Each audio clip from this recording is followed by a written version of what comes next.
Ce lundi 6 février, la communauté internationale célèbre la journée internationale de la tolérance au zéro à l'égard des mutilations génitales féminines. Nous aurons le message du gouvernement dans cette édition.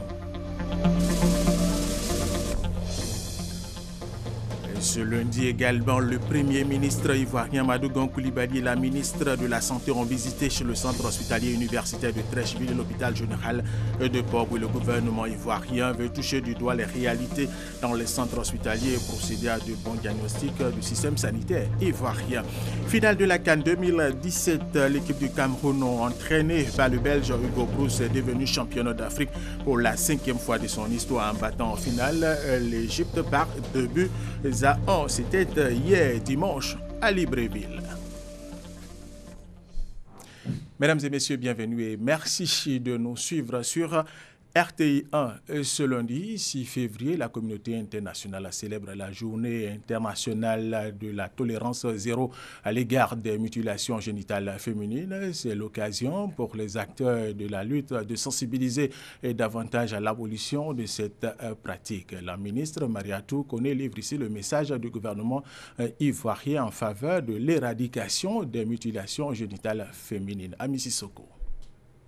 Ce lundi 6 février, journée internationale de la tolérance zéro à l'égard des mutilations génitales féminines, MGF. Le monde entier affiche sa détermination à éradiquer cette pratique, une forme de violence faite aux femmes. En Côte d'Ivoire, la lutte est axée sur l'excision, la forme de mutilation génitale la plus répandue dans le pays. Selon l'enquête démographique et de santé de 2012, 38% des femmes âgées de 15 à 45 ans ont été excisées. La ministre Mariatou Koné appelle à une synergie d'action pour mettre fin à cette pratique. Face à la persistance du phénomène, l'État de Côte d'Ivoire entend s'approprier les stratégies de lutte innovantes et assurer la coordination des interventions de toutes les parties prenantes, qu'il s'agisse des actions de prévention ou des actions de prise en charge holistique. La lutte contre l'excision interpelle la vigilance et la mobilisation de tous, autorités politiques, acteurs des médias et de la communication, jeunes, femmes, leaders communautaires, guides religieux, ONG nationales et internationales. En dépit des efforts consentis par le gouvernement en vue d'éradiquer l'excision, il existe encore des foyers de résistance. 19 ans après l'adoption de la loi sur les mutilations génitales féminines en Côte d'Ivoire, l'État ne ménagera aucun effort pour la répression à travers une application rigoureuse de la loi numéro 98-757 du 23 décembre 1998 relative à la lutte contre l'excision. Le gouvernement encourage toute la communauté nationale à mutualiser les efforts et à poursuivre la lutte avec détermination. Chacune de nos victoires sauvera des vies et la politique de tolérance zéro contre les mutilations génitales féminines en Côte d'Ivoire sera une réalité dans notre pays. Selon les experts, les mutilations génitales féminines constituent des actes de violation des droits humains et une grave menace pour la santé des filles et des femmes, notamment au plan psychologique, sexuel et procréatif. Un reportage d'Ami Sissoko. Et puis, sachez que plus de 200 millions de jeunes filles et de femmes sont victimes de mutilations sexuelles pratiquées dans 30 pays d'Afrique et du Moyen-Orient. Et ce lundi également, le Premier ministre ivoirien Amadou Gon Coulibaly et la ministre de la Santé Ramada Goudou Kofi ont visité le centre hospitalier et universitaire de Treichville et l'hôpital général de Port-Boué. Cette visite de terrain s'est déroulée au centre d'imagerie médicale, à l'Institut de cardiologie, aux urgences chirurgicales, au bloc opératoire du CHU de Treichville et à la salle d'urgence de pédiatrie de Port-Boué pour comprendre le circuit des malades. Le sens touché du doigt les réalités dans les centres hospitaliers et procéder à de bons diagnostics du système sanitaire ivoirien. Nous écoutons le Premier ministre Amadou Gon Coulibaly à l'issue de cette visite. Nous sommes venus sur le terrain dans un seul but, venir voir de nos yeux exactement comment les choses fonctionnent, de telle sorte que dans les travaux que nous allons faire donc, au niveau du gouvernement pour préparer le conseil présidentiel donc, sur la santé, que nous puissions discuter de choses qui nous apparaîtront comme étant concrètes et qui répondent de manière concrète, je dirais, aux besoins tels que nous les avons vécus sur le terrain. Après le CHU de Treichville, nous sommes venus à l'hôpital général de Port-Bouët. Parce que comme vous le savez, dans le système de santé, nous avons 3 niveaux. Nous avons les établissements de premier contact, où les dispensaires, où les populations vont dans un premier temps. Nous avons au-dessus des hôpitaux généraux, ou régionaux, où il y a déjà un certain nombre de spécialités, de la chirurgie, etc. Et nous avons un 3e niveau, qui sont donc les CHU, où nous avons de grosses spécialités, etc. Et cette information, un groupe d'étudiants a essayé d'empêcher la tenue des cours à l'INPHP en jetant des pierres dans l'enceinte de l'établissement situé ici même à Cocody. Mais l'intervention des forces de l'ordre, principalement des policiers du 8e arrondissement de Cocody et des éléments du district, a permis de rétablir l'ordre dans la zone de Cocody et d'Anga, selon le commissaire du 8e arrondissement de Cocody qui dirigeait les opérations de terrain. Ce groupe d'étudiants empêchait visiblement l'effectivité des cours. Autre information, Africa 2.0 veut faire des jeunes leaders et entrepreneurs de demain des hommes accomplis pour le développement du continent africain. Cette structure, dans le cadre de ce forum itinérant, a choisi Abidjan pour parler, entre autres thèmes, d'agro-industrie et de leadership. Franck Quadio. Penser l'Afrique par les Africains, cela passe par la connexion des énergies et des compétences. L'objectif de l'organisation Africa 2.0 qui œuvre à l'échelle continentale. Le rendez-vous d'Abidjan permettra aux jeunes entrepreneurs d'avenir d'entrer en contact avec des leaders accomplis et mieux s'imprégner de leurs expériences. Une société est généralement constituée de 5% qui sont portés, de 90% que la masse porte et de 5% d'élites ou de leaders qui portent le reste. Si l'Afrique est capable de produire par un dialogue intergénérationnel un taux de leaders beaucoup plus important, mais tant quantitativement que qualitativement, là on aura vraiment une génération qui pourra devenir championne du monde. Et c'est parce que c'est l'enjeu aujourd'hui.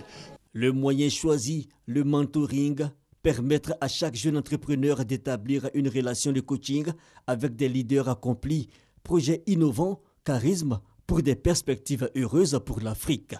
On identifie que l'une des bases justement pour pouvoir accompagner cette nouvelle vision de l'Afrique, c'est de passer par la jeunesse et c'est de leur offrir de nouveaux chemins, de nouvelles possibilités. Et pour un continent qui se réalise, il faut une vision, celle par exemple de l'agro-industrie comme facteur de développement. Le ministre de l'Industrie et des Mines a parlé de l'exemple ivoirien. Il nous faut donc aller vers l'agro-industrie.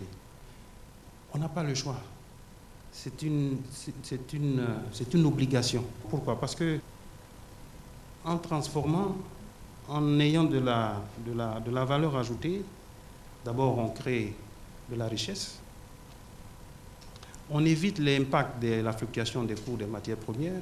Avoir un accompagnement de nos autorités étatiques. Deuxièmement, nous avons besoin d'avoir des entrepreneurs qui sont stimulés et poussés non seulement par les facilités qui sont mises en place, mais également par des financements qui soient effectifs. Panel et présentation de start-up novatrices, entre autres, au programme. Prochaine étape d'Africa 2.0, le Kenya et le Sénégal. Bilan des réformes de la modernisation des douanes ivoiriennes, c'est le thème de la conférence publique qui marque la reprise des activités du réseau ivoirien des juristes d'affaires. Cette rencontre d'échange a eu lieu vendredi dernier à la salle de conférence du Centre ivoirien de recherche et d'études juridiques. Perpétuellement, Sidonie Waka Davila. L'administration des douanes s'engage depuis des années dans un processus de réforme et de modernisation. Cette modernisation de l'administration a permis un accroissement de 1,7 milliard en 2016.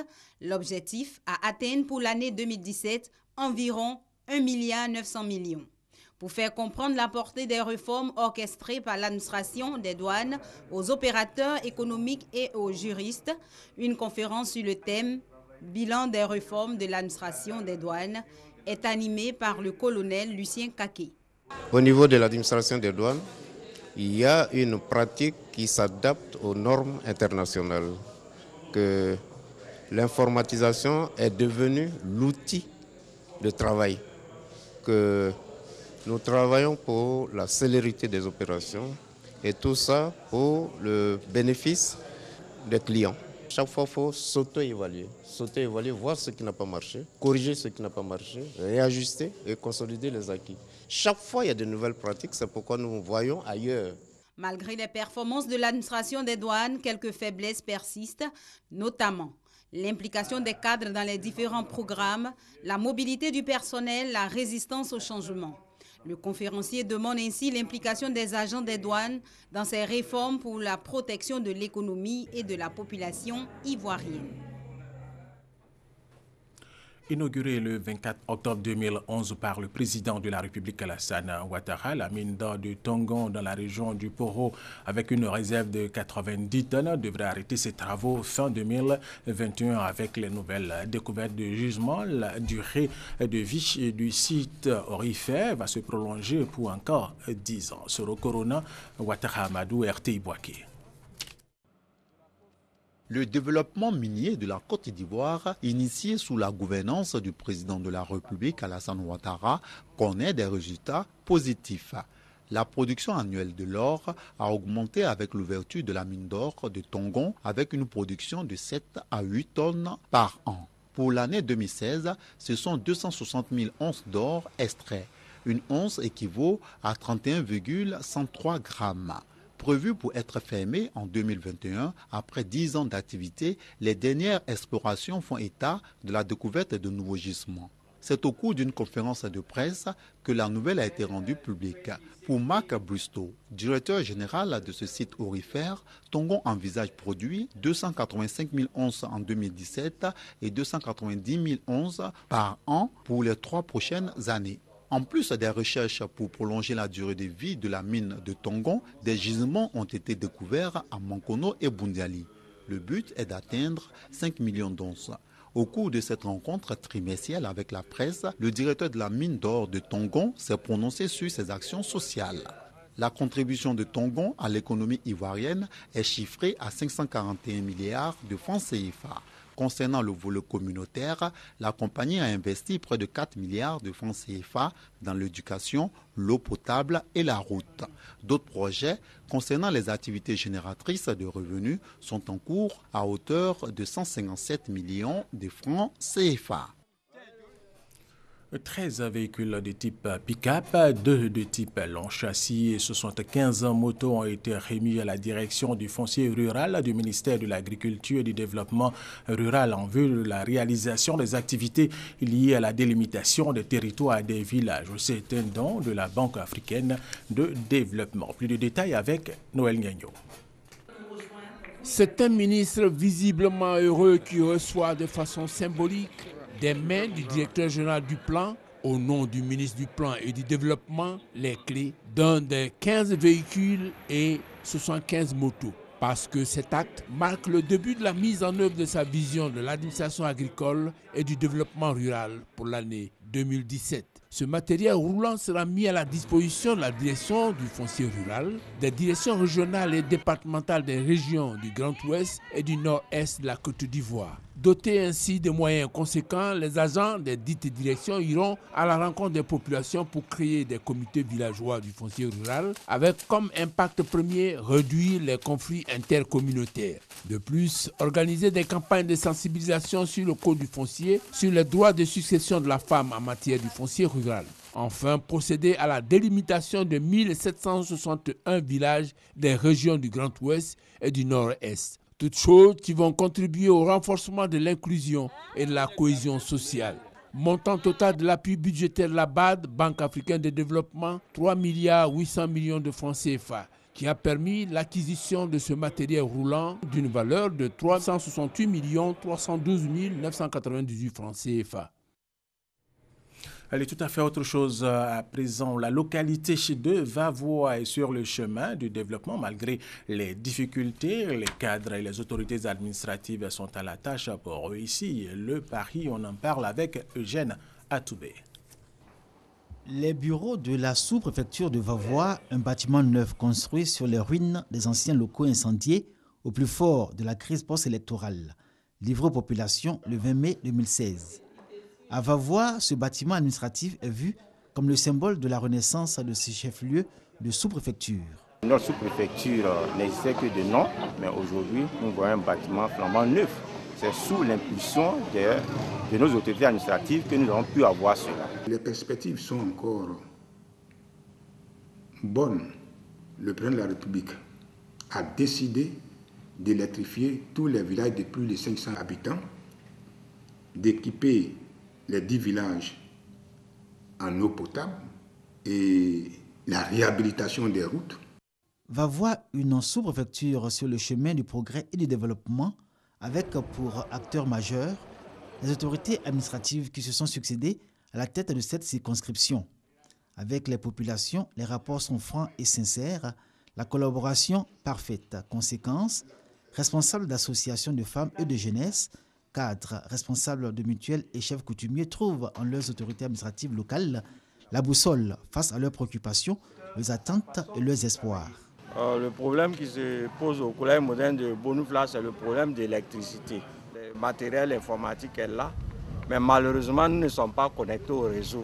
Quand tu veux t'établir un jugement supplétif, on te fait prendre un certificat de recherche infructueuse ici et tu vas à Daloa, au tribunal. Et souvent même, tu n'arrives pas à avoir le jugement. L'eau courante n'a jamais été suffisante. C'est vrai qu'il y a eu plusieurs tentatives, mais jusqu'à aujourd'hui, avec la population qui galope d'année en année, vraiment l'eau ne suffit pas. En plus, à partir de la dernière crise, là, vraiment la ville a connu un développement exponentiel, de sorte qu'à la périphérie, il n'y a pas de courant. Pour l'histoire, déjà en 1909, Vavoie était sous-préfecture, avec pour commandant un Français, Raymond Alfred. Et c'est le 14 septembre 1961 qu'un Ivoirien y est nommé sous-préfet. Pour la première fois, il s'agit de Pierre Loboué, administrateur civil. Le temps a passé et malgré ses atouts et potentialités agricoles, son cosmopolitisme et son dynamisme économique, les manques de Vavoie sont encore nombreux. Les cadres et les élus, sur les épaules de qui les populations font reposer le développement de leur localité, ne sont pas à la hauteur des attentes et des espoirs placés en eux. S'il y avait l'attente entre nos cadres, je crois que tout allait être au beau fixe. Nous les chefs, nous les prêts, surtout que Vavoie regorge beaucoup de ressortissants CEDEAO. À travers nous les chefs, là, beaucoup de choses peuvent se faire. Les gros villages comme Bazaranatis, Ketrobassam, Danano, qui ont été érigés en sous-préfecture, mais malheureusement, par manque d'infrastructures pouvant accueillir le sous-préfet, ces sous-préfectures ne sont pas encore fonctionnelles. Nous demandons que les cadres aident l'État à réaliser les résidences des sous-préfets, les bureaux des sous-préfectures. Lors de la cérémonie de passation des charges, les populations se sont encore félicitées de ce que les autorités administratives s'associent à elles pour agir en faveur du progrès et du développement de la sous-préfecture de Vavoie. Dans plusieurs communes du district d'Abidjan, des jardins publics sont souvent laissés à l'abandon. C'était le cas du jardin à Yopougon au niveau du premier échangeur du quartier Andokwa. Ce jardin public, longtemps délaissé, a retrouvé des couleurs, et cela grâce aux efforts de jardiniers bénévoles. Serge Kolia. Il y a encore quelques mois, cet espace situé dans l'angle du premier échangeur de Yopougon, quand on vient d'Adjamé, était un jardin abandonné. Lieu de convergence de jeunes délinquants aux pratiques illicites. Ibrahim, habitant de la commune aujourd'hui habitué du site à Relouqué, s'en souvient. C'était un nid de malfrats et un citoyen normal ne pouvait pas traverser ces parcs-là en pleine journée. Il y a de cela 6 mois, vous ne pouvez pas oser. Le maître d'œuvre de cet endroit de repos qui baigne dans une atmosphère naturelle en pleine ville, c'est cet homme. Quand je suis arrivé ici, tout était complètement foutu. C'était la poubelle, donc il fallait prendre la machette, la daba pour nettoyer au fur et à mesure. Il a vraiment mis de l'ordre. Et dans ses débuts, la police pouvait faire 2 ou 3 passages ici par semaine pour rafler les gens. Et depuis un certain temps, la police a constaté que l'ordre est revenu. Amoureux de la nature, cet ancien agent de bureau, âgé de 58 ans, se bat tous les jours pour donner fière allure à cet espace. Des nattes, des hamacs, des lits dressés dans un environnement sain qui attire forcément. Il y a un jour bleu, puis j'ai passé dans un taxi, puis j'ai vu le coin étant bien propre, entretenu. Bon, j'ai dit, bon, ce coin, en tout cas, dimanche, j'ai venu me reposer comme ça ici. Ce qui m'amène ici, c'est l'air que je respire, la quiétude, un peu la tranquillité. L'espace, c'est bien cool, quoi. C'est génial. Bon, pas d'emmerdement, bien propre.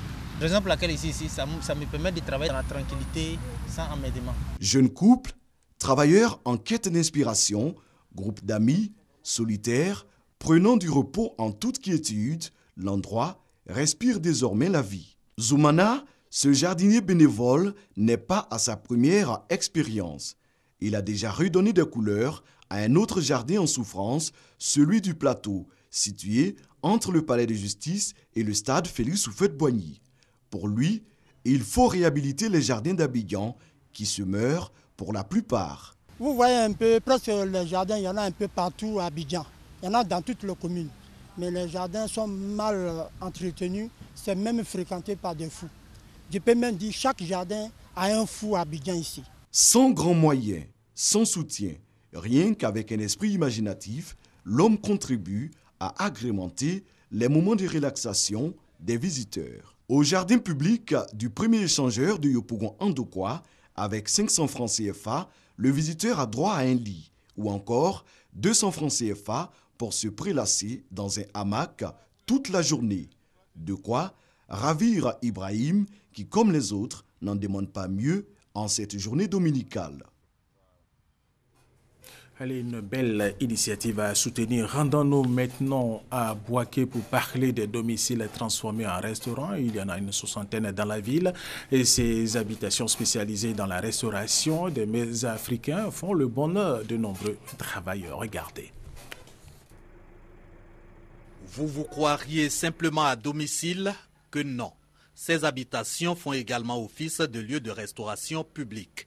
On en dénombre la 60aine à Bouaké, appelés restaurants africains à domicile, tous ou presque fonctionnant dans l'informel. La plupart de ces maquis travaillent sans documents, c'est-à-dire travaillent dans l'illégalité. Je pourrais dire qu'à Bouaké, il y a un seul maquis qui a l'autorisation lui permettant d'ouvrir et d'exploiter. Sur les 60 que nous avons dénombrés. Midi dans ces restaurants africains à domicile, fonctionnaires et autres travailleurs au rendez-vous. Règne dans cet espace gastronomique une ambiance de rencontre et de partage. On se retrouve dans un cadre familial. Et puis, il faut dire que bon, ces dames-là, par moment, cuisinent bien. Voilà, donc c'est pourquoi on vient prendre le déjeuner. Quand je viens ici, c'est comme si je suis chez moi à la maison. Donc ici, tout est bien fait. Côté tenancier des restaurants africains à domicile, l'érection des habitats maquis s'explique. C'est un commerce comme tout autre dont les retombées financières sont destinées à l'amortissement des charges familiales. Ça marche très bien. Par jour, on peut avoir 60 clients à 80 clients. Pour le moment, ça me permet un peu de nourrir mes enfants. Oh, à l'époque, moi je faisais des chiffres d'affaires.